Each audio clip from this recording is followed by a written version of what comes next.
Bonjour mes chers élèves, le cours d'aujourd'hui va être une suite du cours mise en forme d'un paragraphe. Dans cette partie-là, on va voir comment appliquer une bordure, un remplissage trame de fond, une lettrine et vers la fin, on va voir la mise du texte en colonne. Pour ce faire, je vais utiliser l'exemple de ce texte-là. Mais bien avant, je vais rappeler quelques notions vues dans la séance précédente, la première partie de la mise en paragraphe. Alors, avant d'appliquer n'importe quelle modification, l'élément en question doit être sélectionné. Donc, je commence par sélectionner mon texte. Alors, je peux l'aligner à droite, l'aligner à gauche, le justifier ou bien le centrer. Donc, puisqu'il s'agit d'un titre, il vaut mieux le mettre au centre. Pour le reste de mon texte, donc, je commence par le sélectionner et je peux l'aligner à gauche, l'aligner à droite, le centrer ou bien le justifier. Donc, dans mon cas, je peux le laisser justifier. On a dit qu'on peut même changer l'interligne. Donc, je sélectionne l'élément en question et je choisis une valeur d'interligne. Je minimise par exemple. Donc, voilà, les lignes sont plus rapprochées ou bien je peux l'augmenter. Donc, voilà. Donc, dans mon cas, je vais choisir une valeur 1.5. Je peux augmenter l'espacement avant. On a dit que l'espacement avant est l'espace situé au début d'un paragraphe. Donc, je sélectionne cet paragraphe, par exemple. Je clique, je vais vers le groupe paragraphe. Je clique sur cette petite flèche-là. Et voilà, espacement avant. Donc, je peux le diminuer. Donc, vous remarquez, voilà, c'est le début de mon paragraphe. Donc, l'espacement augmente. Je peux le diminuer. Voilà, l'espacement diminue. Qu'est-ce qu'on a vu encore? Le retrait avant le texte, après le texte, etc. Donc, commençons le cours d'aujourd'hui. Donc, je vais commencer par appliquer une bordure. La bordure peut être appliquée à la page ou bien à une partie du texte.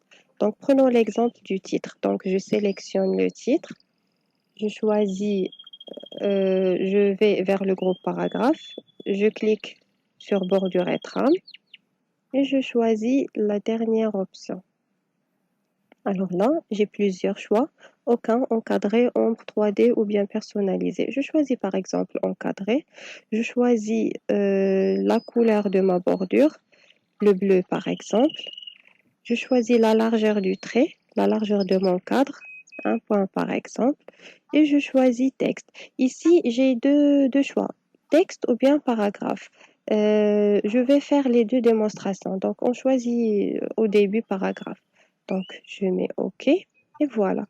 Vous remarquez que le cadre prend la largeur de la page parce que j'ai choisi paragraphe. Donc, il a pris la largeur de mon paragraphe.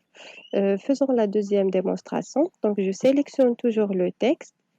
Je clique sur bordure et trame du groupe paragraphe. Bordure et trame. Alors, cette fois-ci, je ne vais pas choisir paragraphe, je vais choisir texte. Je change la couleur. Je prends le rouge par exemple.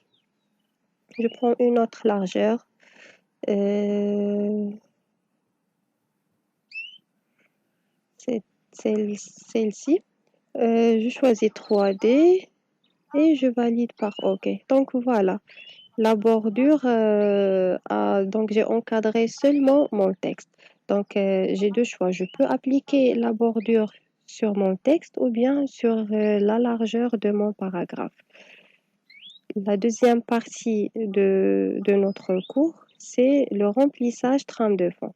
Pour le remplissage trame de fond, je sélectionne toujours la partie que je veux remplir ou bien à laquelle je veux appliquer une trame de fond. Donc, je clique toujours sur bordure et trame. Donc, voilà, trame de fond. Je choisis une couleur, le jaune par exemple, appliquer à paragraphe ou bien texte. Donc, je veux juste l'appliquer sur mon titre. OK, et voilà l'importance de la lecture. Si je veux appliquer la trame de fond sur la totalité de la bordure en bleu, donc je vais choisir bordure et trame de fond. Je choisis une autre couleur, ce gris par exemple. Paragraphe, OK, et voilà. Vous remarquez que la couleur grise, la trame de fond en gris est appliquée sur la totalité de la bordure en bleu. Appliquons maintenant une bordure de page. Alors pour ce faire, je vais vers le groupe paragraphe, je clique sur cette icône et je choisis bordure et trame. Alors cette fois-ci, je vais choisir bordure de page. Là aussi, j'ai plusieurs choix, aucun encadré, ombre, 3D ou bien personnalisé. Je peux appliquer un cadre avec un trait continu ou bien discontinu, ou bien je peux choisir un autre personnalisé. Donc Microsoft Office Word m'offre plusieurs motifs, donc je peux choisir l'un de ces motifs-là. Donc je peux choisir des pommes, appliquer à tout le document, OK, et voilà. Donc mon texte est encadré par des motifs de pommes. Je peux par exemple changer le motif. Donc toujours dans le groupe paragraphe, je choisis bordure et trame. Bordure de page, je change le motif. Je choisis ces étoiles par exemple. Je peux modifier la largeur de ces étoiles. Donc si vous remarquez dans cette partie-là, dans cette partie aperçue, la largeur des étoiles change. Donc voilà. Donc OK. Et voilà. Donc ma page est encadrée par des étoiles. Je peux aussi diviser mon texte en colonnes. Donc je sélectionne mon texte. Je vais vers insertion ou bien mise en page. Je choisis colonne. Je choisis 2 ou 3 colonnes. Je choisis 2, comme c'est le cas dans les journaux et les magazines. Et voilà, mon texte est divisé en colonnes. Donc je répète, dans le menu mise en page, je choisis colonne et je choisis le nombre de colonnes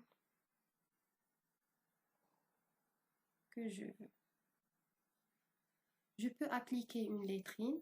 Donc, je peux prendre l'exemple de cette lettre-là, le D. Donc, je le sélectionne.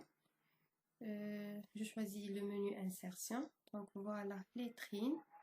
Je choisis dans le texte ou bien dans la marge. Donc, dans le texte. Je peux appliquer la lettrine à cette lettre-là, par exemple. Donc, je la sélectionne. Lettrine dans le texte et voilà. Donc, c'était tout pour la leçon d'aujourd'hui. J'espère que vous appliquez ces commandes chez vous et j'aimerais bien recevoir vos productions et vos manipulations dans ma boîte mail. Merci et à la prochaine.